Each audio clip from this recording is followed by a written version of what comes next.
constantly asking, about iterations and asking about, X, Y, Z. But the thing is that even if you emailed, talked to them, and did whatever, you were still going to get that visit at 9 in the morning, and you knew it was coming. And that was when you started getting your coffee at 8:55, so you'd be back by 9:05 when Sam had already come and gone. Those are some of the frustrations you have to deal with. At the end of the day, though, as a product manager, you deliver an experience. I always miss when I make this comparison here. I ask this question, no one raises their hand. So I'm pretty sure if I ask it now, no one's going to raise their hand. And the reason why I like to equate delivering an experience with Gordon Ramsay is because, in a really, really weird sense, and follow me here, product management is like working in a restaurant. Okay? It really is. And we owned a restaurant in Boston for 15, 20 years. I know the game pretty well there too. But think about it. Think about your experience coming into a restaurant. Okay? You're hungry. You want something. The first thing you're going to understand is your experience. Like, were you greeted properly? Did you have a nice table? Is the place clean? You're looking around and seeing what's there. But there's going to be someone there to help seat you and find out what you want. The server, whoever. Okay? So now we've taken the customer's order. Now that order goes into the kitchen, and someone back there decides who gets what food first. They're the ones deciding, well, we're going to do this table of 10 first, and then this table of 2 next, and then we'll do the lobster at the very, very end. Now, I don't know why they would do lobster at the very, very end. I just said that, and it came out, and I said, that sounds really weird.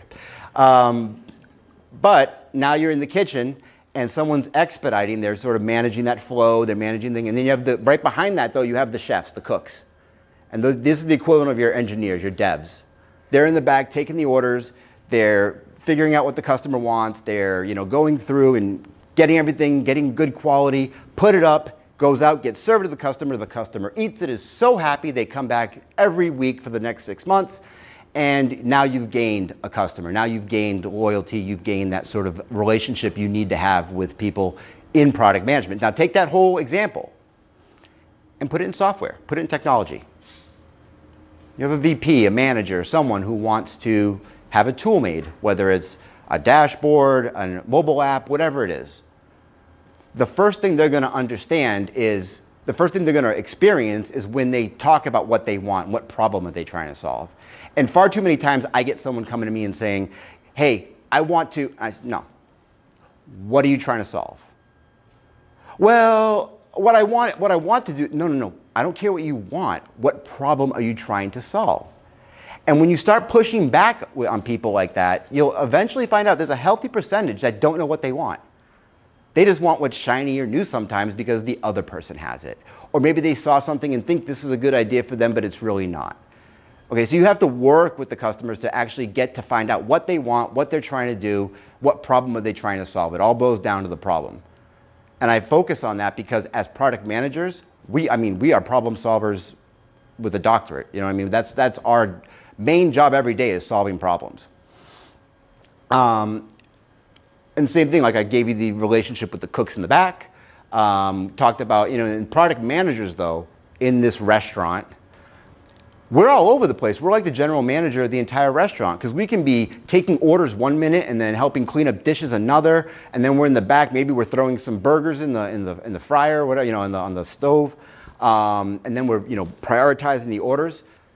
That is the same exact example as what we do in software. You come back, food gets returned, bugs show up in code. The really expensive person who's sitting at the nice table wants their meal first, but they don't understand why they have to wait behind someone else who got there before them. And I'm sure some of you have had those kinds of bosses where it's like, hey, I have a fancy title and I want my stuff now. And I would not begin to tell you the amount of dirty looks I've gotten sometimes from people when I've had VPs and hires say, well, we need to move on this right now. No. Like, what?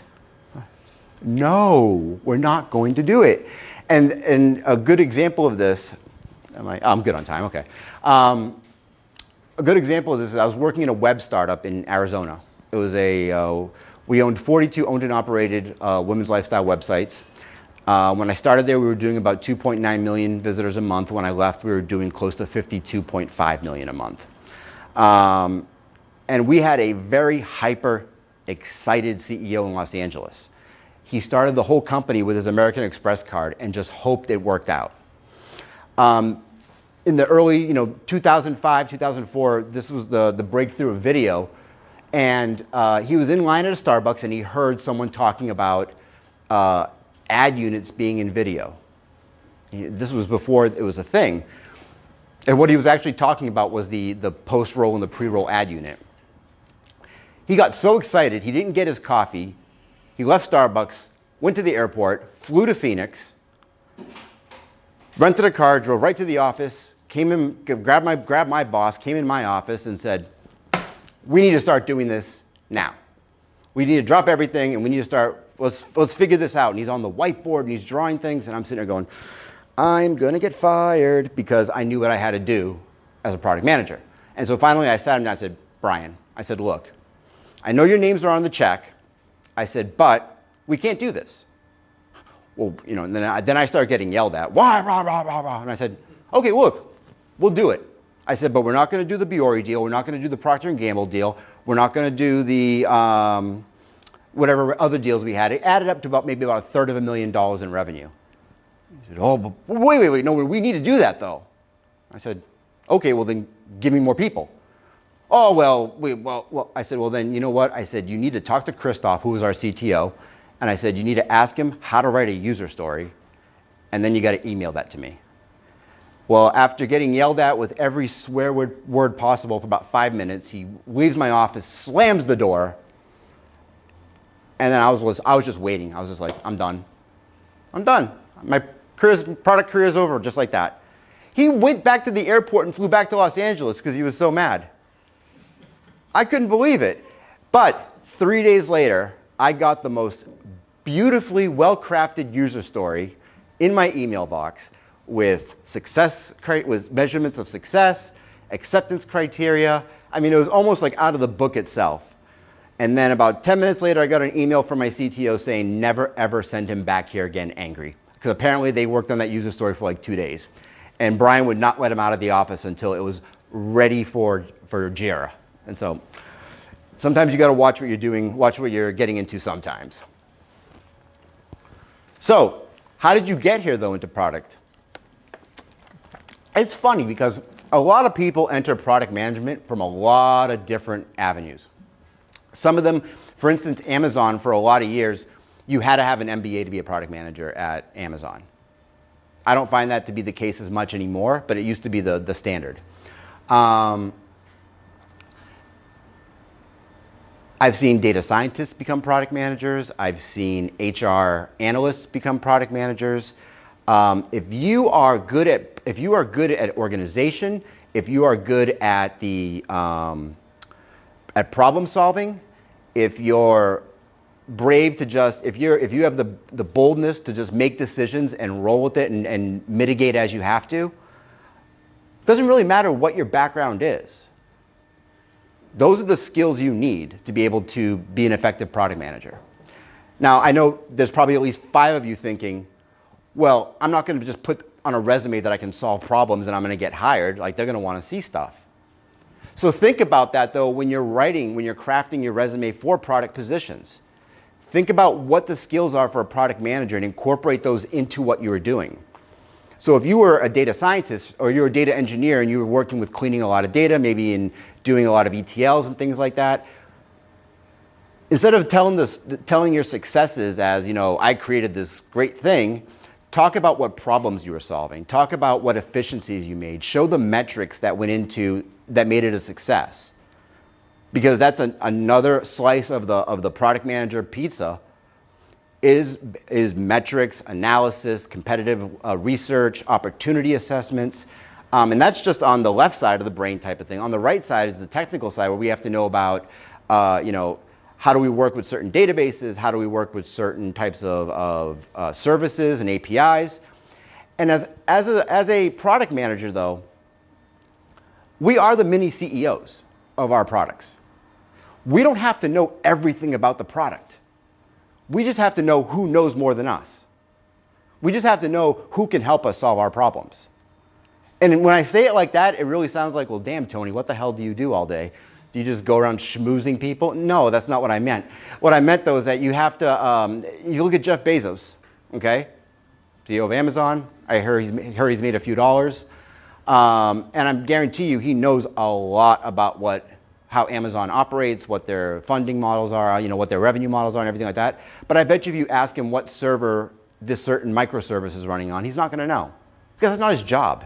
His job is to surround himself with the best people possible and grow them into be effective leaders so they can deliver that product, so they can deliver that experience, and at the end of the day, deliver happiness.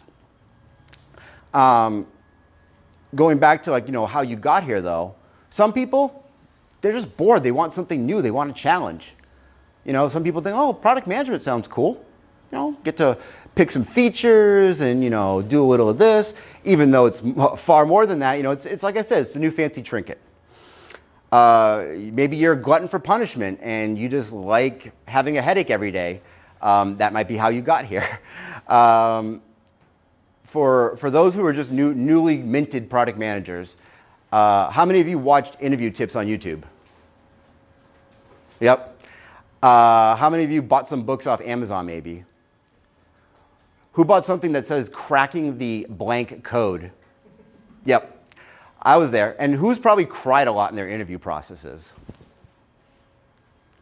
When I got back on the market, the first interview I went on after not interviewing for 7 years, I got a call from Google in their cloud team. And I went up there and I had heard stories about the Google interview and things like this. And so I said, and this is where ego got me in trouble, but I'm being honest, I'm filters off. My girlfriend Rochelle even asked me, she said, aren't you going to prepare for the interview? No. Almost to the point, like, don't you know who I am? I'm going to go in there and clean house. So about maybe 4 hours and I got back in my car. Mind you, it was a 6-hour interview and I was only there 4 hours, so that might tell you how the interview went. I realized that I was grossly unprepared. But what it did show me, though, is that there was another world of product management out there, a different experience, a different way of doing things. And that got me sort of interested to be like, you know what? I'm going to throw the resume out there now and see what's up. I'm going to clean it up. I'm going to get it all productized. It's going to look good. I'm going to watch my 100 videos. I'm going to read my 2 books that I bought for like 30 bucks off Amazon. And then I started getting back in the game with getting into the loops. I did my loops at Microsoft. I did them at Amazon. I did Expedia, Boeing, BMW, a few other places. As it went down the process, it got easier and far easier. And I think it's because I also started with probably one of the tougher companies to interview at the very beginning. But I mean, the rest of them were no joke either. I mean, there was some serious questions in those interviews, and you had to be thinking on the fly. I'll share with you one secret tip if you're interviewing for product manager positions. Bring your own dry erase markers. You will think that is funny, but here's the dual benefit for that. Number one, most offices, their markers suck. And there's nothing worse than going up to draw a wireframe and you're struggling and you're almost spitting on the thing just to get it to make ink. Bring your own markers.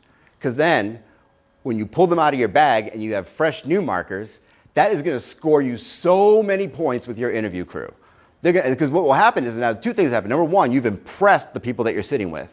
And they're going, dang, like he came prepared. He or she must really want this job. But then that gives you a story now to tell every other interview that you do on the loop that day. So when you go in, like, oh, okay, well, draw me this thing, and you grab your marker and you go, oh my God, I should tell you what happened in the other interview earlier with Mark. These markers suck, but I came with my own. And I scored mega points for being prepared. And then obviously that usually gets a good laugh back. Like, oh, you brought your own markers, you're stupid. But it's all about that optics, the image, all the way from end to end. Just like the restaurant. If you have a great experience at a restaurant and you find a nail in that last bite of the burger, what are you going to remember? The same thing happens though in product management. People will always be the first to yell when things go bad, but they'll probably be the last when things are awesome. And that's just the way business is. And it's difficult, but that's why we do what we do. At the end of the day, the real reason why you're here and how you got here is that you like a challenge. You don't like to be bored. You want to do things that go above and beyond what the norm is. And as a product manager, you have that ability. You have those resources. You have the empowerment to do it if you want to. It just matters how bad do you want to do it. I mean, I know plenty of product managers who are just run-of-the-mill Me Too product managers. Yep, I just going to do the thing, go back and forth, and yeah, they cover their bases and they deliver products, but they're not passionate. They're not excited. And that's the difference between a good product manager and a great product manager. So you've watched your 100 videos, you've read your books, you've cried, you've laughed, you've giggled.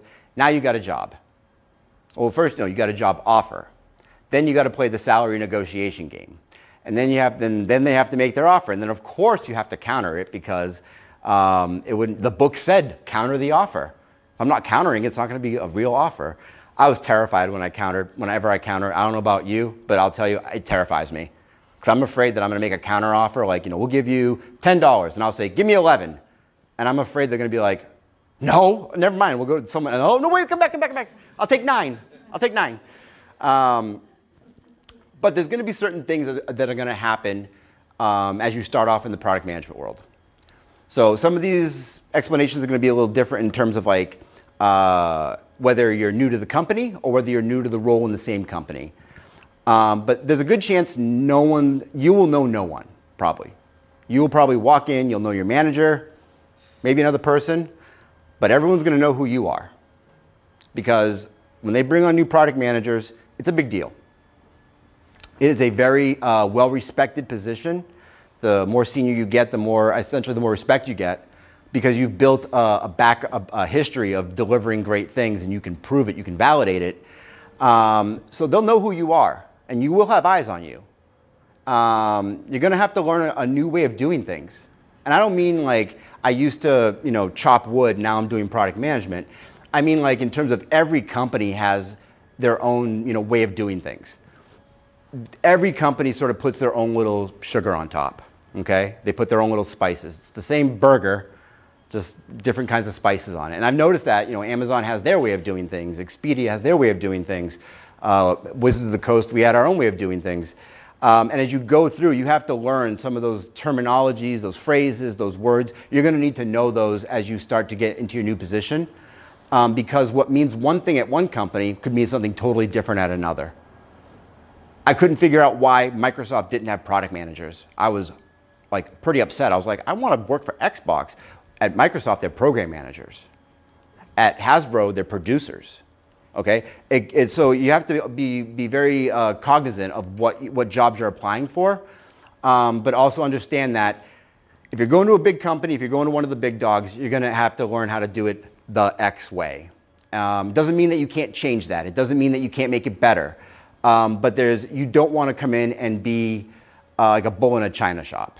And that's when we talk about, you're going to be super excited. You want to come in, you want to do great things. You want to make a bunch of friends. Oh, it's going to be, the best thing in the world. And then what happens is that you end up turning people off because you're so excited and you have so many ideas and you want to go so great into doing things that you end up actually being like that bull in the china shop. You're breaking things, you're smashing without regard. And that's not going to make you really popular. So that's where you have to sort of temper that excitement, temper your passion at the beginning until they get to know you. And then once they think they know you, then you can let it all out and be who you are. I'm just kidding. You're going to be nervous. That first day, you're going to walk in. You're not going to know what's expected of you. You're going to make some mistakes. And that's okay. That's good. Like I said earlier, that's good.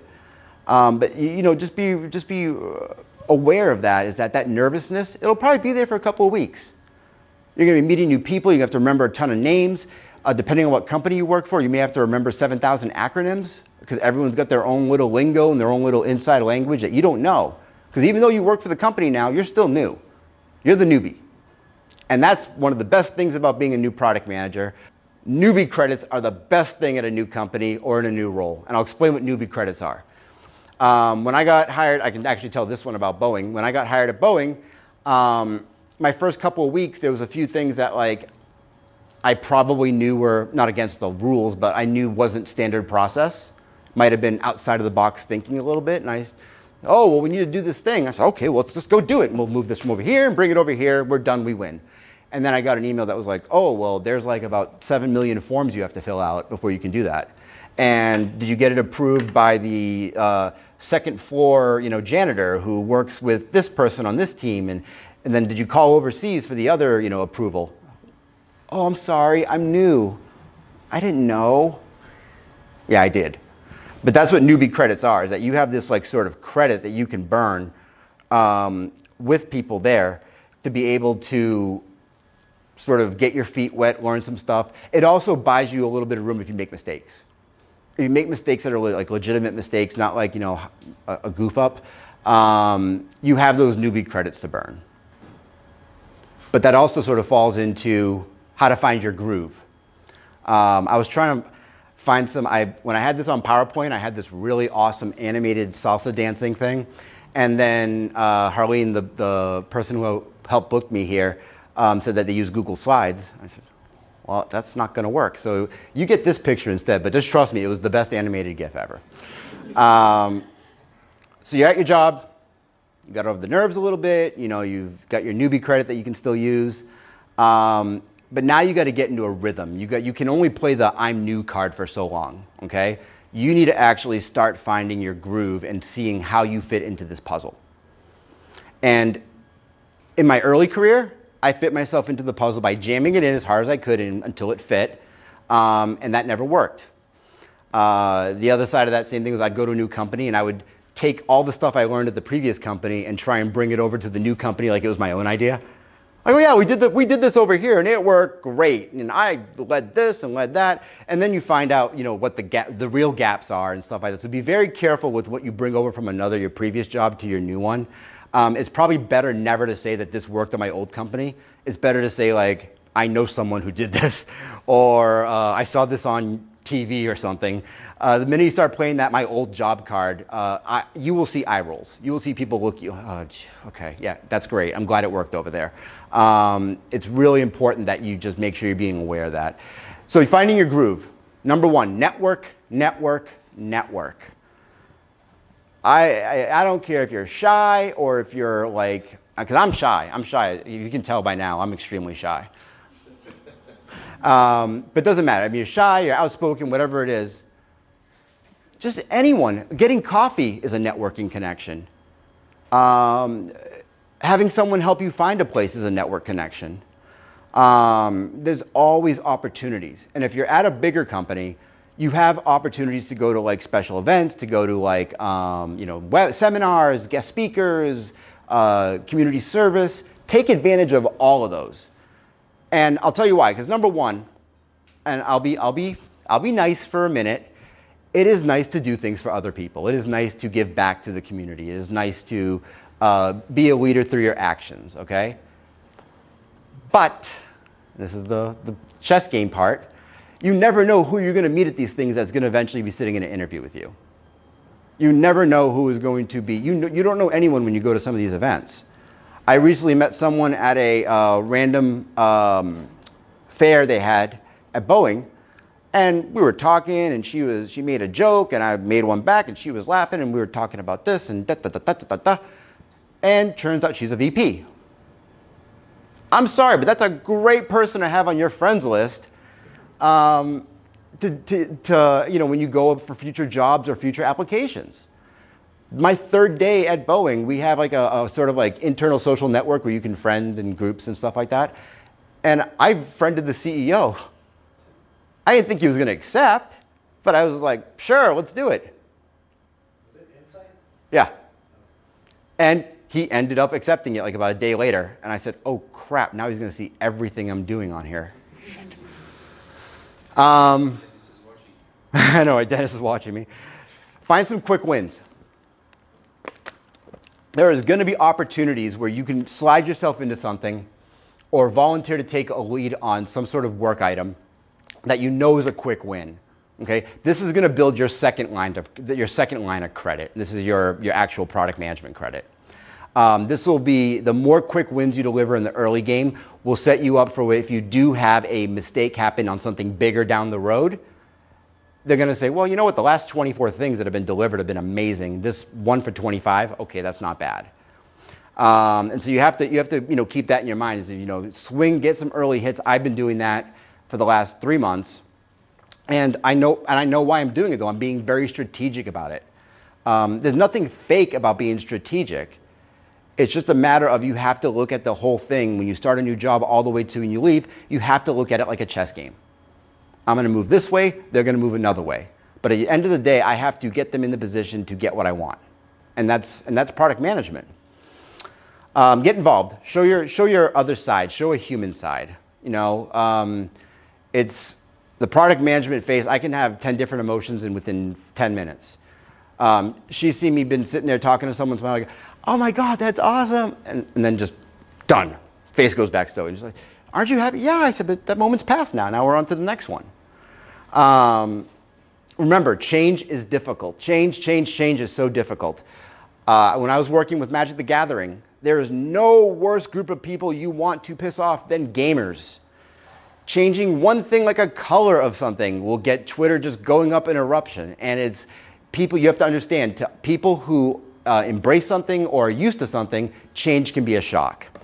And so it's one of those areas where it's like you gotta be aware of that and just be gentle. You know what I mean? It doesn't matter if you spoon feed really gently or if I just throw the burger in your face. Either way, you're gonna eat it, but you're gonna probably still be friends if you just spoon feed it. Have open conversations with your boss about the goals and expectations. Don't assume anything. Don't assume that what you did in the interview is what you've been hired to do. Have very clear conversations about what the expectations are. What are you expected to be at certain points, like in your first 90 days? Ask about other influencers in the company that you can get maybe coffee with and get to know each other a little bit and understand the landscape, because that goes back to the second point that I skipped. Identify the players, and you can get this from your manager too. Every company's got their players, okay? You got the politicians, the ones who like to play politics all the time, okay? You have the people who are just there so they don't get fined. They're just, to be honest, they're just lazy and they're just cashing a check in. There's other people who are super excited and motivated and want to do great things. So there's all these different actors in your company, okay? You got to be able to identify those actors fairly early on, because these are people you have to know who you have to build good relationships with and who you have to build manageable relationships with and who you don't have to have a relationship with unless you really have to. It doesn't sound the best way in the world to act, but that's part of what we do. Is that we do negotiation, we do compromise, and to do that we have to have those relationships. And it's early on in the game that we have to make those relationships, because while we're still the new person, we still have a lot of latitude to be able to meet a lot of people. But when you're maybe 8 months in the job, no one's going to be impressed when you're like, oh yeah, I just started here. When did you start? 8 months ago. You didn't just start here. You're old now. So yeah, you can make sure you go with that with your boss and document everything. And not for legal purposes, but just so you're clear, and that way you can keep your boss updated about how you're making progress. The more you communicate and the more clarity you provide to a lot of things, the less of a chance that you're going to get bothered by them. If they know that you're on cruise control and you're soaring, more than likely they're going to stay out of your way and allow you to do what you need to do. But what to look for? In the early days, you want to keep your eyes and ears open for long-standing problems, because I guarantee your company will have some. Something that'll be like, oh, we were supposed to fix this 2 years ago, and then we had technical debt over here, and we never fixed it, Look for those long-standing problems, because one, you may have to negotiate around it, or you may be able to incorporate a solution in a very gentle, non-bull in a china shop way, to be able to make recommend a solution for that problem. And that is not just a small early win, that's a huge win. Even though you know the org chart or in the hierarchy, I don't care if the org chart says president, VP, that is just the paper org chart. Okay, the real org chart is what you find out when you identify the actors. Because I know in certain companies I've been in, our director was capable, but it wasn't our director running the show. It was one of his senior reports who was the one who was really the brains and the one really doing all of the grunt work and pushing things forward. And yeah, he was sort of taking all the credit for it. And he had his own way of managing. I'm not knocking him for it.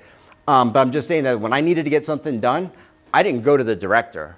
I went to that person, because I know that if I sold that person on what I was talking about, I knew that that person had the director's ear. And now I've got two people, which is the basis for like a little scrum. Now I've got a strong ally to make my case for what I want to do, and that's how I get it. Look for those opportunities that have like what I call multi-channel benefits. So things like in campus, in company, blood drives, Christmas parties, retrospectives. I'm not sorry, retrospect demos, sprint demos that are open to the company. Go to everything, as much as you can go to it, because if you're knocking out more than one area at an event, then you're getting insane value for it. So when I say like multi-channel, is like if I go to a community service event, okay, I'm showing my team that I'm a leader, leading through example. I'm networking with the people at the event, and I'm also volunteering and giving back to the community. That's three great things that I would say would make my day. Look out for people who may be resentful of you. When you're a new product manager, sometimes that position was applied for by people who now either work with you or report to you, or maybe they're a friend of somebody on the team. And you will get the stink eye from a few people in your new role. You're going to have a few people like hoping you fail. And that doesn't sound like a nice thing, but it's true. It's the competitive nature and the competitive part of the game. So you got to be aware to, know when to show your hand, but not when to show all the cards. Because, again, chess game. I can't stress it enough. As a product manager, you are a mini CEO, which means you're empowered to make decisions. You're empowered to drive process. You're empowered to think of new ideas that no one else has thought of. It comes with a lot of responsibility. And there will be people who resent you for it. People have different backgrounds, different experiences. We sort of touched on this with people who've worked at one company and then go to another, or maybe they've lived someplace else and they came over here for work or whatever. You know what? It's embrace the diversity of it. Embrace everyone's differences. Okay? You can only get better by learning from other people. You can only get better by interacting with other people. Like if someone comes up to me at work and comes over and screams at me, like using the example I told you about Brian earlier with the Starbucks and everything. Even though I was getting yelled at, I got a learning experience from that of how to maybe better tell upper management no, or maybe a better way of communicating process change. So maybe if I'd gotten ahead of it before, he would have known about it and not flown out. There's a bunch of different ways of doing it. But you have to understand that everyone is different. And when someone asks me what's my favorite skill as a product manager, I say that I can take one sentence and say it to 10 different people, 10 different ways, and they will all understand what I'm saying. Because sometimes you have to be really sensitive with people sometimes, because you want to make sure they're not getting offended. You want to make sure they're not getting maybe loud noises are I would say harmful, but impactful. And sometimes you got to be really firm with people. Sometimes you have to actually slam the hammer down, and you have to change. It's like changing attitudes, like within the turn of a coin. I'm not saying be Dr. Jekyll and Mr. Hyde. What I'm saying is like know your audience, know who you're talking to, and how the best way to approach them is going to be. And thank you for sitting there, because anyone else I wouldn't have been able to go over and talk so soft to. Might have got me smacked. Also, be self-aware of when to change gears. What that means is you can't go 100 miles an hour all the time. You run out of gas. And anyone who says that they are excellent multitaskers, bullcrap. Because no matter what you're doing, you cannot do 33% of three things. That means you're not doing 100% of one thing. okay? And so that's the area when a lot of people say, you know, oh, I can multitask great. No, I can't. I can do one thing at a time really great. I just happen to do them in shorter spurts, in smaller increments. But also, when how that relates to changing gears is you don't want to burn out, so you got to know when to drop down into second gear. Sometimes put it in neutral. But also changing gears at work as well, and knowing when to be full out, offensive. I don't mean offensive like how I am. I mean offensive like a aggressive going forward, or when to be defensive, or when to be proactive versus reactive, which is a better explanation. And knowing when to shift into those gears, because in certain meetings you may have to be a little more passive. But then after the meeting, in the offline, the hallway conversation, or you swing by your director's office or whatever, then you can maybe kick it up a notch, because now it's a smaller audience. And maybe you know that he or she responds to that kind of conversation better. And the last thing is planning for the future. So, this is more of the you can get this info anywhere type stuff, because it's true. Planning for the future, you got to visualize. You got to see where you're going to be in a year, 2 years, and way past that. And have that roadmap of goals of things that you want to accomplish in that time period. And I'm not talking about work goals, okay? I'm talking about either personal enrichment goals, self-development goals, maybe not hard metric goals. Like, it's not like a SMART goal, but maybe something that's more variable, something that's more, what's the word I'm looking for? Holistic, I guess. Like when we were in a meeting the other day, about 2 weeks ago, and it was with some pretty high up people, enough that I dressed nice that day, and they were talking about, what's our plan as we roll out full product management throughout the entire enterprise. And I said, you know what? I said, to be perfectly blunt with you, I said, I'm hoping that a year from now, Mary Ann, who's my boss, I said, I'm hoping Mary Ann is in your office because you got promoted, and then she got promoted because I delivered the best products that this department has ever seen, and you all got raises and promotions for it. And and I was like, what about you? I said, oh, my time will come, don't worry. But you need to think of that in terms of that's a goal that's it doesn't have any way of measuring if it's successful or not, but I'm already thinking is that I want to take over, not in a literal sense, but I want to take over the delivery. I want to make sure that when something goes out great and someone over in Japan is using our tool that we built and they're happy and it made their life easier and they can say, wow, this is so great. I want to be able to be here in Bellevue with my team saying, we did this. We did this together. We had our hiccups, but at the end of the day, we accomplished what we set out to do. And that's part of planning for that future. And another side is knowing when to take and knowing when to give. Sometimes you gotta take some favors from some people when you're in a pinch. Sometimes you gotta, take some bargaining chips off the table when you gotta reprioritize some stuff or change something maybe at the very last second. But you also have to know when to give. And that means knowing when to give back in terms of either the people who have helped you out previously, or maybe people who you want to get better networked with. There are times to take and there's times to give. In working with that with product management is that a lot of the times no one is going to give you anything, okay? And I don't mean that in some sort of I mean it from the perspective of there are other product managers working on their products. There are other devs working on their, whatever products they're working on, okay? And they have the same attitude as you. And most of the time, they're not going to give you resources, and they're not going to give you the advantage that's going to sort of stymie them and promote you up. So sometimes you have to sit and make a decision and say, you know what, if they're not going to give it to me, I'm going to go take it. I'm going to go and I'll find the resources. I'll talk to the directors and tell them what I need. I'll make this thing until they're so tired of hearing me talk about my vision and what the business value is and why this is so great that they're eventually going to fine, just go. Just fine, here's 10 developers, go. And so that's where you have to know in terms of being able to, balance all that and make it work for you, but also not against you. I think the most important point here is that it doesn't matter what company you're at. It doesn't matter how many offices they have or who your boss is, or none of it matters, okay?